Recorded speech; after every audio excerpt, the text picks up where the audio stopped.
Hi, this is a holistic travel nurse. Thanks for listening or watching it on YouTube or checking this out on my YouTube or checking on my Instagram, wherever you are seeing me or hearing me. Thank you for listening. Okay, so this episode, I've been doing a whole series on weight loss because I've been conquering the scale. Woo woo. Anyways, and so I want to educate you about your body. This one is going to be about your liver. Let's not make it overcomplicated as it is. I learned in college, but let's simplify and let you understand a little bit about your body, a little bit about your liver. So your liver sits in your abdomen on your right upper quadrant, right upper side. Quadrant meaning if you were to split your stomach into four sections and your right side, left side, upside, right below the rib cage, there's your liver. It's actually one of the biggest organs in your body. And it's crucial. It's crucial to take care of. You know why? Every single year, someone dies accidentally over an accidental overdose. And I've seen this in healthcare many, many times. This is why I have this channel. This is why I speak. This is why I give you knowledge so that you can pass this along to somebody else who doesn't understand. But let's make this simple because this is important stuff, especially when it comes to weight loss. What does your liver have to do with weight loss? So let's just talk about a little bit of anatomy and physiology and all the things your liver does, okay? And if I'm looking down, I'm looking at my notes. So don't sidetrack everything I want to make sure you understand. So remember, it's the largest organ. There are three lobes for your liver. It is great because actually people that have liver transplants can get like just part of a liver sometimes and then be able to survive with that and not needing the whole organ. Anyways, that's a side note. Um, so your liver will store iron. It's necessary for life. You couldn't live without it, of course, but it stores iron, helps with hormone balancing. So if you've not stayed tuned, I'm going to have some experts on in when it comes to hormones and weight loss because it's really hormones is where it's at when it comes to weight loss. It's not calories in and calories out anymore. It's all about hormones. And your liver is a huge, huge part in balancing your hormones, and you didn't even think about that. Um, it produces factors for your immune system, regulates blood clotting, which is just a huge, huge piece of what it does, makes bile, makes glucose if it needs to, glucogenous. It's like this high factory complex garbage disposal plus manufacturing thing in your body. So it's a chemical plant where every single thing that's in your blood or everything you take in your body, well, that gets into your bloodstream is going to be taken care of within the liver. We call it first bypass, second bypass of where it's at because a huge portion of blood is going to your liver, like 1.4 liters of blood a minute is going to your liver continuously in two different directions, one from your heart and then another one from your intestines. Not just feeding the liver, but it also makes sure and processes like all the proteins. It has to break them down to smaller components so you can use it. Then it's breaking down things in the toxins, just everyday things that we're actually doing, or toxins that we're being exposed to, certain medications, to things you're breathing in. Many of those things it has to break it down and then get into a smaller way, like maybe becoming more fat soluble, break it down into smaller so that it can get excreted by the kidneys. And other ways they get excreted in your gut. So those are where your toxins. If not, your body will actually store them in your fat cells. So these are all these incredible things that your liver will do. Converts ammonia, and remember all about your proteins, so your ammonia and all that stuff, so that it will make things into smaller polar particles and then be able to discrete it or place it where it needs to be. Um, so I have a little book and we'll just talk about a little there's like three phases of detoxification in your body, and in your liver. So your liver is first called the first conversion phase. It's where toxins enter your body and convert into substances that can be excreted through bile and your digestive process by your liver. So that's just like phase one. Or they break it down again smaller, and then your kidneys will get rid of them. Most toxins enter, like I said, more fat soluble and then be transformed. So they're like this. You can think of a manufacturing plant within the organ, all those amazing cells and lobes of what they do within your body when it comes to those. Also, free radicals. We make free radicals, and the free radicals are components um, that can cause damage in our body. It helps balance that out. So, everyone talks about amazing antioxidant support, antioxidant support, antioxidant support. That's because we already make these free radicals, right? And they can cause, if they get too many in your body, will cause damage in areas. So your liver has a component of dealing with that. It makes glutathione a most powerful antioxidant in your body. You want your body to making those things. It's not great to also support it with antioxidants such as an essential oil or healthy foods and phytochemicals and plants that help with that process, but you want your body to doing it. So research suggests that proper nutrition is quietly needed when it comes to your liver function. Consuming enough antioxidants, B vitamins, vitamin C, vitamin D, carotene is crucial, and especially in phase one. Phase two, um, that is where toxins are neutralized and prepare for excretion. So phase two metabolizes the free radicals in forms of phase one, preparing to exit for the body. Both of these rely a lot on enzymes. This all relies on a massive enzyme and this amazing stuff that's going on automatically within your body. You have no control over everything that's happening with this part of your body. Research suggests that certain amino acids and certain phytochemicals, especially plant-based things and vegetables, and certain vegetables can actually help with phase two. So that made me really think when we were going keto, if you go keto and you don't eat any vegetables, or if you're going carnivore and you don't eat vegetables, is it important to supplement? In my opinion, it is. Also, getting the best source meat, they're eating great vegetables, so they're going to get your substances and those nutrients that you absolutely need just for your liver functioning to function correctly. So phase three is your elimination phase. This is now where it's broken it down to these water soluble and they transport them out. Remember, kidneys waste water and then the bile. Because you think your gallbladder, if you have a gallbladder, the bile is now sort of help with fat, but it's also help with toxin removing. So why does this matter? Your liver also will store fat soluble vitamins so you can reuse them. And half of this time we don't even get enough of these. When they check labs of these people, most people are low in vitamin A, D, E, vitamin K, K2, and some of your B vitamins are all water soluble vitamins. So, as well as many minerals such as zinc, iron, magnesium, copper, everyone is so low on magnesium. I have tips for you to stay tuned, and I'll give you tips on increasing some of your magnesium in easy ways and not having an acid stomach. So, when it comes to your diet, because it's funny because a few years back, it was my brother. He was in his 30s then, I think 30s. We're both getting older, right?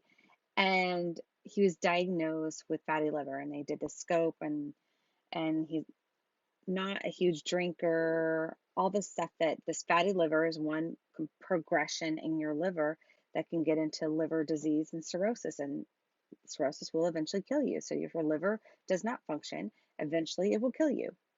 So the funny thing is that I couldn't even think of why he was having fatty liver. My mind, you think you're just eating actually too much fat, and there are some stupid studies that say such things, but really, I think it's actually the opposite. I think it's just a standard American diet, too much sugar and certain sugars and too much carbohydrates, because all of those carbohydrates on your liver are hard on the liver to process. And let me break this down and explain this to you. So one particular, I mean, we all know white sugar is just like it increases your inflammation, it has no nutrients for your body, and there are different forms when it comes to sugar, and white processed sugar, not so great. But actually worse than that is fructose. So fructose has to be broken down into something else and then be used in the body.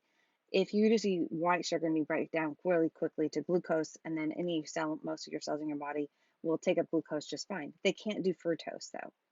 And so that's your liver that has to process that. So if you were just to eat fruit, a diet of fruit, you better be careful. If that was, I mean, not all of them actually, all your fruit have high fructose, but you know what high fructose is? High fructose corn syrup. And corn syrup and freaking everything that's processed. And then we eat way too much corn anyways, and it breaks down to fructose. So excess fructose consumption overwhelms the mitochondria cells in the liver.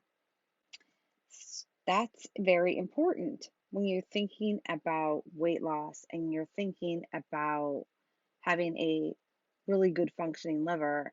And if you're full of toxins and you're not detoxing more, which your body automatically does. Sorry, dogs in the background. But that's important. The standard American diet, when people are eating way too much corn syrup, and they're processed everything, that's a culprit for your liver. And it was my own health that when I actually embarked on doing some detoxing, and we did juices cleanse, and I did my coffee enemas, and you can see my episodes and hear my episodes on coffee enemas. That's all about your liver. And I can't tell you, I was so sensitive to certain things, and I still am in a sense, but I can tell you that by certain areas, I know that my liver is functioning better. And I know I'm processing some things better now because I worked really hard on making sure my liver is working better. I have tips for you. At the end of this, I'll talk to you about magnesium and tips for your liver because we don't talk about what it does. I'm also going to tell you when you get your blood work, the simple tests that they do in your chemistry. So, most of the time, if you go get a checkup, they're going to do a complete blood count, or they're going to do a what's called a CMP, or a chemistry, and they're going to look at all these your electrolytes and stuff too. That actually will check a couple different labs, your AST and your ALT, and if those are liver labs, if those are highly elevated, then you have more likely something going on with your liver. That's all we can say about that. So you understand if you look at your blood work, that's what that is. Again, if you are looking for a health coach that knows medicine, I'd love to chat with you and schedule time with you. I'm limited in my time, but I love doing one-on-one calls and Zoom calls where I can really set a program up for you that's going to be beneficial for you for your health, especially all taken care of naturally. Um, so anyways, back to liver, fructose. We got it. Fructose, bad. Fructose, bad. Sugar, bad. What was I? There was a couple other things I was going to think about saying. Oh, so also when you think of the toxins, all the different toxins, if you just start eliminating it and eating a healthier diet, my mom's like, I don't understand organic. I don't understand organic. Well, the herbicides and the pesticides, your body has to get rid of those chemicals, and they're very toxic to your body. Actually, there are some toxins your body can't even get rid of. So let's talk about the dirty dozen, the ones you really need to be having organic when it comes to fruits and vegetables. And actually, things are lower in fructose. So if you're diabetic, you should actually watch your fructose too. But strawberries is one of the dirty dozen. Apples, nectarines, peaches, celeries, because I eat celery a lot. So buying it organic, making your own clean. Grapes, cherries, spinach, tomatoes, sweet, peppers, cherry tomatoes, cucumbers, hot peppers, kale, and your colored greens.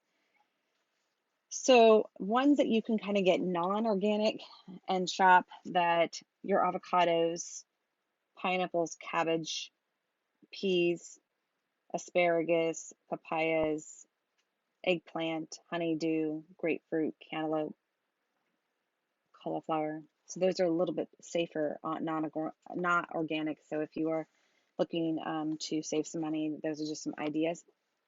And let me see, I did have something in this book all about fructose.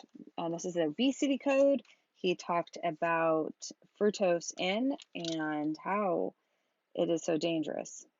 So fructose, they were telling it low on the glycemic index, but it's not. Remember, it's not good for your liver because your liver has to break it down. And if you're doing low carb or keto, whatever, that's just more process on your liver. Okay, you're just bombarding it with extra stuff if you're eating a lot of fructose. So let me go back to this page. High fructose corn syrup was developed in the 1960s. I just thought you'd like to know about this. It was a process from cane sugar to beets. Well, it was cheaper, and so we've used it, and now it's in everything. Oh my gosh, it's in everything. And furthermore, fructose produces a mild rise in your insulin levels compared to glucose, and increased insulin levels increase numbers on the scale. Very simple tip there. And then excess fructose significantly puts pressure on your liver again, and other organs cannot handle it. So corn syrup, ah, which is really bad because my mom makes this peanut brittle every single year that I told her she could package it and sell it. Every single person who's ever had her peanut brittle, they freak out and love it. So mom, if you're listening or you share this, we know that's like the only time of the year that we will eat it because it's got corn syrup. Like, can we find another way? It's so yummy that she makes. So don't have it so often. Cut down. Now, I want to keep this short, simple, sweet, to the point. There are some things that you can do for your liver. And one, what substances you're taking every single day. I have an episode coming out where I have a friend who was taking Tylenol PM every single night. Every single day taking Tylenol is just not a good idea. I don't care what physician. If a physician says that, I'm gonna slap you. Just, stop it. Um, because you don't know if you take something else that just was going to push that liver over the edge, and you don't, you're going to have fatty liver. And then I've seen 30-year-olds, I've seen 20-year-olds accidental overdose from medications, over the counter medications, or even some herbs that are harmful on your liver. So, what are some supplements that are great for your liver, and some essential oils that are helpful for your liver? A tip from Ayurveda medicine. If you wake up in the morning, I like my warm tea, but you could have just some warm water, some lemon, a couple drops of lemon essential oil, and then just do like a tablespoon of your apple cider vinaigrette. If you can't do a tablespoon apple cider vinaigrette like me, maybe you start with a teaspoon. And then if you can, you can sweeten it with always with stevia. And that is super hydrating and alkalining and great for the liver at first thing in the morning. Okay. First thing in the morning. There are the Zendocrine complex. This is one of the things when we started with oils, and we had a physician that was awesome and has been using oils and using doTERRAs for a long time. And she loved and told us we need to get on this Zendocrine complex and the Zendocrine essential oil. The Zendocrine complex is, I don't have my reading glasses on to read all the things in it, but it will be in the show notes. But it's milk thistle and things that are going to be beneficial to your liver, helpful for your liver and your kidneys. Great complex that you can take every day. You should do a cleanse and be taking these maybe if you don't take them every day, but do it once every couple of months along with your Zendocrine oil. Zendocrine oil, you can take it orally, you can rub it on the liver itself. It's a blend. So some of the oils in here, if you just want to make a blend for yourself and put it in a roller and start rubbing it on your liver, absolutely go ahead. Tangerine essential oil. Tangerine is actually another one that you can just put a couple drops in water and it'd be beneficial to your body. So yummy, smells amazing, great for you. Um, Rosemary, always rosemary. And I gotta give you guys a tip. My rosemary and thyme oils I love in the kitchen. Matter of fact, it's cold today as I'm recording this, and I love my rosemary and thyme because I know it's going expensive to buy it in a little package at the grocery store and then not reuse it. And I have my oils and they have a huge shelf life. And so I love my roasted vegetables. And if you're doing low carb, you can use more of your cauliflower, broccoli, zucchini, turnips, those things. If you're doing more paleo, you can add sweet potato and maybe the purple potatoes. Chop them all up. Add 1 drop of rosemary, 1 drop of thyme, and garlic, all to your. I like ghee or coconut, um, co- coconut oil, or it's solid. Melt that first, and then add these drops, 1 drop each. And if you're doing maybe 3 or 4 vegetables, chop those all up, and then stir it up in that. You can add a little salt and pepper depending on how you like it, and then roast it at 450. You don't roast very long, maybe like 15 minutes, and it's so darn yummy. I mean, I have made this for people and they're like, what in the world? The flavor is just fabulous. It's so good. So I digressed off of rosemary. because rosemary is just so good for you. So, rosemary, geranium, another oil when we're talking hormones, is great also for the liver. You didn't think of it as being great for your liver. Juniper and cilantro. So, if you love your Mexican food and you're getting all that cilantro in, hey, that's great. I love my cilantro essential oil. I have many tips of how I love to cook with it in the kitchen. And that's one way I incorporate it all the time into my diet. But there's another way. Get your endocrine out for your liver and think about your liver, especially if you're someone who's been popping a lot of over the counter medications or sleep medications, Tylenol. Ibuprofen is actually more worse and naproxen on your kidneys than your liver. But those are some tips, and then there are many other medications that are pharmaceutical prescription that are can be toxic on your liver too. So check out me. Um, I'll write a blog post on this if you like sometime to get more detail. All that will be in the show notes. Thanks for listening or watching. Go do something nice for your liver today. It will help in the scale, help you to understand your body, and share this and give it a review. Thank you so much.